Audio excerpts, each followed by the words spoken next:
Last election, for example, a massive 45% of the votes which were cast were effectively ignored. Whenever you speak to a British person about what British values are, one of the first things they'll tell you is that we are a beacon of hope for democracy all around the world. And I think that's quite funny, actually, because do we actually live in a democracy? Firstly, in the UK, we have two houses of parliament.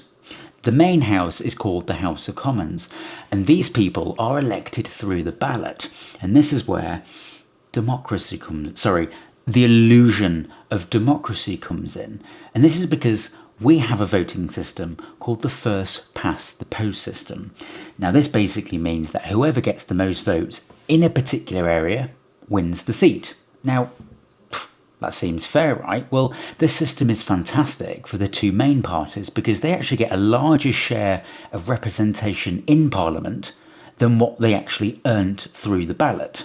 The average Conservative Member of Parliament, for example, needed just 38,000 votes each last election. Yet similar parties, whilst getting millions of votes across the country, didn't see a single representative.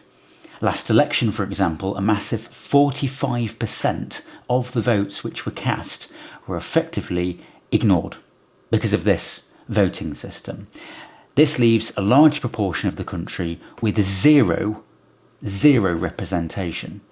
Now, this system also means that people end up voting tactically for parties which they don't actually want in power, just to stop other parties from getting in power. Now, this means even more votes for the mainstream parties, which are all secretly funded and run by the same people anyway. Shh, they don't want you to know that. The other house is called the House of Lords, and these people are basically a bunch of old rich people who have made success and influence within Parliament by screwing working class people over. Now, these people are apparently experts in their chosen fields, and they basically aim to scrutinise laws before they get passed in the House of Commons. Now, they get paid on average £340 a day just for turning up, which costs a hard-working British taxpayer over £100 million every single year, which I think's a bloody good bargain. But are they elected democratically? No, but they are actually appointed by members of Parliament who have been democratically elected through the not-so-democratic first-past-the-post system. Yeah, there's a bit of a theme going on here, isn't there? Next up, we have the civil service, and we all love the civil service, don't we? These people are supposed to help with the general runnings of Parliament, but as of lately, they have actually been kind of like the puppet masters of government. In fact, just of lately, they've been pulling more strings than a violinist. In fact, it's predicted that the majority of UK laws are actually controlled policies made up by these people. Now, you'd think with all this power that these people would be democratically elected, wouldn't you? But no, they're not. They're actually assigned the job by, that's right, other civil servants who have also not been elected.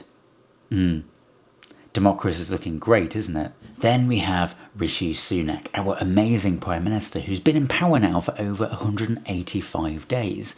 This is a man who married a billionaire's daughter to then have the audacity to say to us that hard work pays.